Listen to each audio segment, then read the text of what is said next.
Eu venho nessa tarde, fiquei o fim de semana fazendo uma reflexão sobre os males do Brasil, como se conhece na literatura brasileira, que os males do Brasil, há tempos atrás, eram pouca saúde e muita saúva.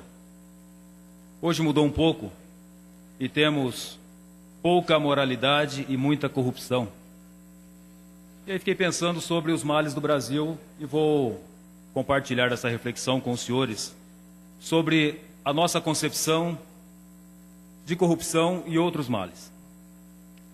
Corrupção no Código Penal é tipificado como o ato de solicitar ou receber vantagem devida, direta ou indiretamente, cuja pena chega de 2 a 12 anos.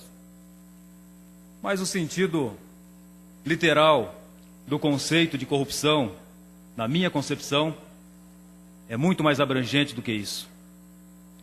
E é apenas um, muito grave, dos males do Brasil. A corrupção, na minha concepção, é o pão que falta na boca do faminto. A corrupção, na minha concepção, é a saúde que falta no hospital. A corrupção, na minha concepção, ela gera todo tipo de miséria que nós vemos hoje no nosso país e no mundo. E as pessoas que praticam, elas sempre têm a convicção de que o que elas fazem não é corrupção. É outra coisa. Mas eu recebi aquela vantagem, mas não tem nada a ver com corrupção, é uma vantagem que é diferente. Todo o dinheiro, toda vantagem que se recebe, que não se sabe de onde vem, ela vem justamente da boca dos miseráveis, da saúde dos doentes. Porque esse dinheiro, que não sabemos de onde vem, especialmente no meio público, ele poderia e iria, em última instância, de uma maneira ou outra, chegar nas casas, nas bocas, na saúde, na educação, na segurança pública do Brasil.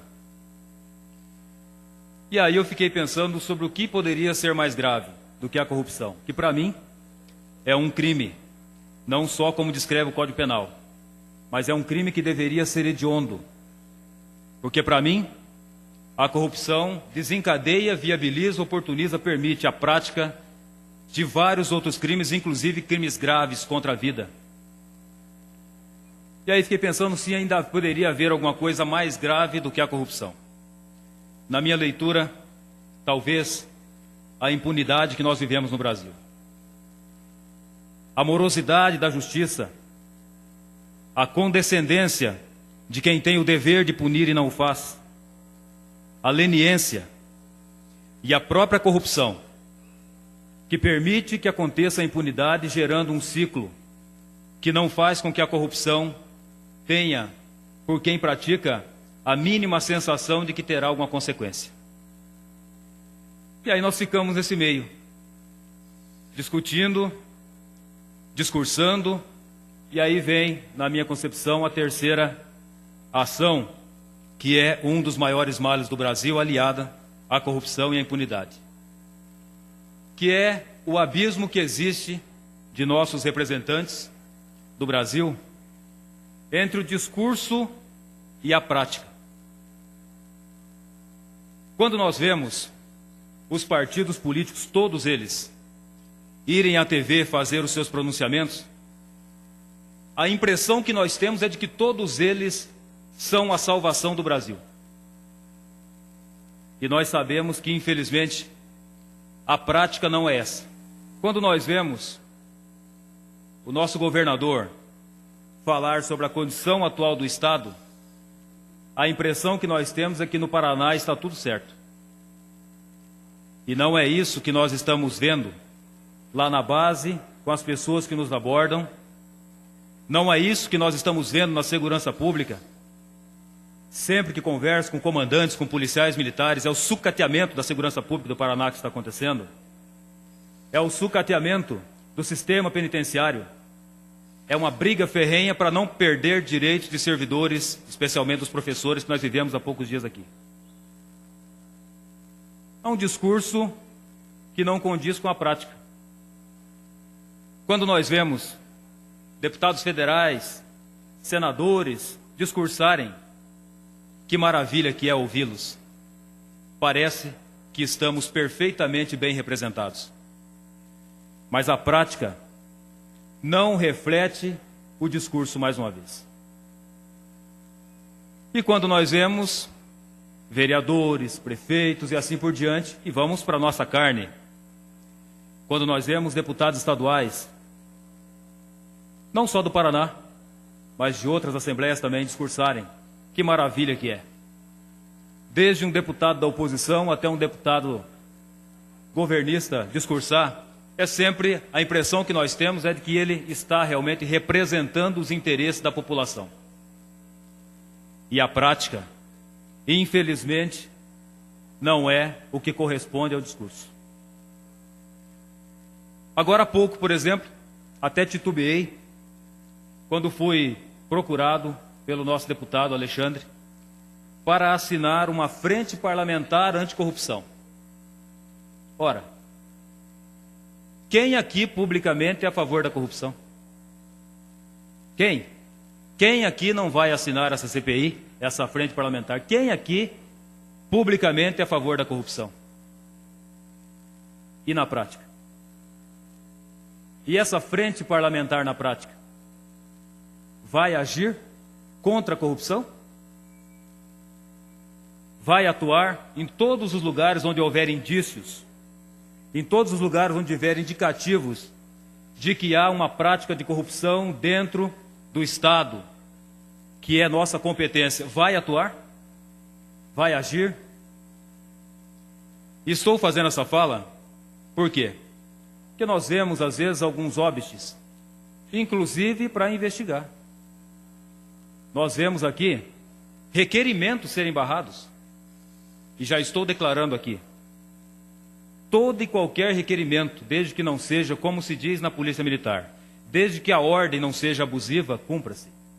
Desde que o requerimento não seja absurdo, seja de deputados da oposição ou seja de deputados governistas, terá a minha assinatura e o meu voto.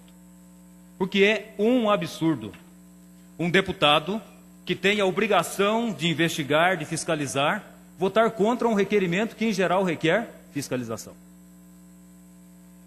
E nada mais próprio, nem uma propriedade maior, do que na minha condição, humildemente dizendo, de policial federal que sou e policial militar que fui, de saber que o meio mais prático que existe para alguém se defender é o curso de uma investigação, que nunca é condenação. Aliás, no Brasil, o que não se vê é condenação, infelizmente. Felizmente, o sistema policial do Brasil, ele é tão equivocado que, infelizmente, os indicativos com números nos apontam que 5% dos casos são solucionados com condenação dos que praticam algum tipo de ilícito.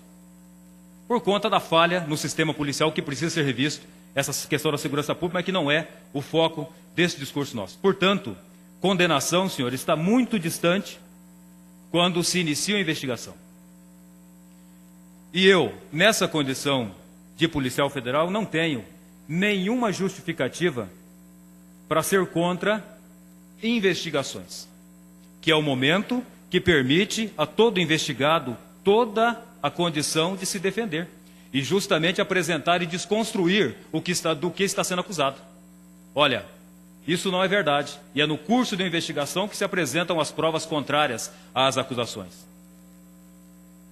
E é com esse pensamento, com essa reflexão e com essa condição de já ter procedido a inúmeras dezenas, centenas, milhares de investigações na minha vida de policial, que eu quero dizer que eu não tenho condição de ser contra uma investigação. Estou fazendo isso porque é uma concepção absolutamente justificada por conta da minha condição, especialmente de entender que investigação não é condenação. E aí, quero já me encaminhar para a conclusão, dizendo o seguinte, que o discurso deve corresponder à prática se nós queremos ajudar o Brasil a ser melhor de verdade. E que o discurso e essa assinatura que eu fiz hoje nessa frente parlamentar anticorrupção, que ela não fique só no discurso e da minha parte não ficará. e que, portanto, de maneira muito própria, com muita propriedade, todos os deputados que tiverem coragem de assinar essa frente parlamentar anticorrupção, que tenham também a coragem de ter a prática aliada ao discurso e assinem também essa CPI. Porque senão vai ser mais uma iniciativa cujo discurso não corresponderá à prática. E temos 54 deputados e certamente essa investigação não será conduzida só por deputados da oposição, nem poderia. Será também conduzida, talvez até majoritariamente, provavelmente, por deputados governistas, o que dá naturalmente um equilíbrio à investigação. Agora, cercear uma investigação, sob que pretexto? Ah, porque está sendo investigado pelo Ministério Público, porque está sendo investigado pela polícia. E o nosso papel? Então, quero declarar nessa tarde que vou assinar essa CPI, que votarei favorável a requerimentos de investigação e que nós temos que ter coerência com as nossas ações. Temos que ter a prática aliada ao nosso discurso. Discursar é muito fácil. Agir, nós temos visto pouco no nosso país.